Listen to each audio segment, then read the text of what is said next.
আসসালামু আলাইকুম। আশা করি সকলেই ভালো আছেন। সুপ্রিয় চাকরিপ্রত্যাশী ভাই বোনেরা, নতুন একটি নিয়োগ সার্কুলার প্রকাশ করা হয়েছে। এটি মূলত বস্ত্র অধিদপ্তরের একটি নিয়োগ সার্কুলার, বস্ত্র ও পাট মন্ত্রণালয়ের নিয়োগ সার্কুলার, সরকারি স্থায়ী রাজস্ব খাতভুক্ত নিয়োগ সার্কুলার।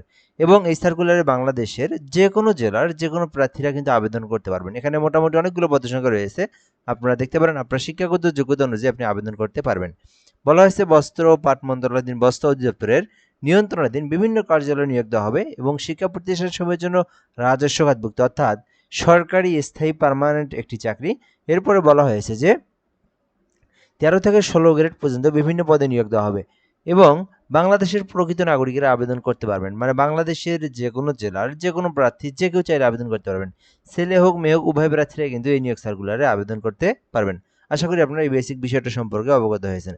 এখন আমরা এখান থেকে দেখব পদের নাম, পদের সংখ্যা এবং শিক্ষাগত যোগ্যতা। আপনার শিক্ষাগত যোগ্যতা অনুযায়ী আপনি কোন পোস্টে আবেদন করবেন সেই বিষয়টা আপনি এখান থেকে দেখে নিতে পারবেন। তার আগে আপনাদেরকে আরেকটি বিষয় জানিয়ে রাখি, যারা ভিডিওটা আমাদের ইউটিউব থেকে দেখতেছেন আমাদের চ্যানেলে নতুন হয়ে থাকলে সাবস্ক্রাইব করে রাখবেন। আর আমাদের ফেসবুক পেজ রয়েছে জব প্লাস বিডি, অবশ্যই পেজটি ফলো করে রাখবেন। যে যেখান থেকে দেখবেন আমাদের সঙ্গে যুক্ত থাকলে পরবর্তী সকল নিয়োগ সার্কুলারগুলো আমাদের মাধ্যমে জেনে নিতে পারবেন। প্রথম পদের নাম কম্পিউটার অপারেটর, 6টি পদ রয়েছে। আবেদন করতে শিক্ষাগত যোগ্যতা চাওয়া হয়েছে যে কোনো স্বীকৃতি বিশ্ববিদ্যালয় হতে বিজ্ঞান শাখা থেকে স্নাতক অথবা ডিগ্রি অর্থাৎ সায়েন্সের সাবজেক্ট নিয়ে যদি আপনি অনার্স বা ডিগ্রি কমপ্লিট করে থাকেন তাহলে আপনি কম্পিউটার অপারেটর 13 গ্রেডের এটাতে আবেদন করতে পারবেন। উচ্চমান সহকারী পদে 9টি পদ রয়েছে, মোটামুটি অনেক বড় একটি পদের সংখ্যা রয়েছে, চাইলে আপনারা আবেদন করতে পারেন উচ্চমান সহকারী পদে। এক্ষেত্রে শিক্ষাগত যোগ্যতার তথ্য চাওয়া হয়েছে কোনো স্বীকৃতি বিশ্ববিদ্যালয় হইতে অনার্স পাস অথবা ডিগ্রি পাস অর্থাৎ অনার্স পাস অথবা ডিগ্রি পাস করলে কিন্তু আপনি আবেদন করতে পারবেন। কম্পিউটার সম্পর্কে বেসিক দক্ষতা আপনার জানা থাকতে হবে। লাইব্রেরি অ্যাসিস্ট্যান্ট পদে 5টি পদ রয়েছে। শিক্ষাগত যোগ্যতা চাওয়া হয়েছে উচ্চ মাধ্যমিক অর্থাৎ এইচএসসি পাস। শুধুমাত্র এইচএসসি পাস করলে আপনি লাইব্রেরি অ্যাসিস্ট্যান্ট পদে আবেদন করতে পারবেন। এছাড়াও এখানে অফিস সহকারী কাম কম্পিউটার মুদ্রাক্ষরিক রয়েছে, 20টি পদ রয়েছে, মোটামুটি অনেক বড় একটি পদের সংখ্যা। চাইলে আপনারা এই যে এইটাতে আবেদন করতে পারবেন। ঠিক আছে, যে 20টি পদ রয়েছে অফিস সহকারী কাম কম্পিউটার মুদ্রাক্ষরিক 16 গ্রেডে কিন্তু এটাতে নিয়োগ দেওয়া হয়েছে। শিক্ষাগত যোগ্যতা চাওয়া হয়েছে উচ্চ মাধ্যমিক সার্টিফিকেট অর্থাৎ এইচএসসি পাস। যারা এইচএসসি পাস করেছেন আপনারা কিন্তু এটাতে আবেদন করতে পারবেন।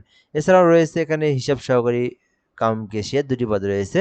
ব্যবসা শাখায় আপনি যদি শুধুমাত্র এসএসসি পাস করে থাকেন, উচ্চ মাধ্যমিক পাস করে থাকেন, এইচএসসি পাস করে থাকেন অর্থাৎ বিজনেস স্টাডিজ নিয়ে যদি এইচএসসি পাস করে থাকেন তাহলে আপনি আবেদন করতে পারবেন। সো এই ছিল মূলত এখানকার বিষয়। আপনার শিক্ষাগত যোগ্যতা অনুযায়ী আপনি যে পোস্টে ইচ্ছা আবেদন করতে পারবেন। আবেদন করতে কিছু বিষয় অবশ্যই আপনাদেরকে জানতে হবে আবেদনের প্রসেস সময়সীমা সম্পর্কে। আবেদন করতে অবশ্যই বাংলাদেশী নাগরিক হতে হবে। 18 হতে 32 বছর পর্যন্ত আপনার সময়সীমা থাকতে হবে, দেন আপনি আবেদন করতে পারবেন। এরপর আমরা দেখব সময় এবং সীমা। আবেদনটা কিন্তু এখনো শুরু হয়নি।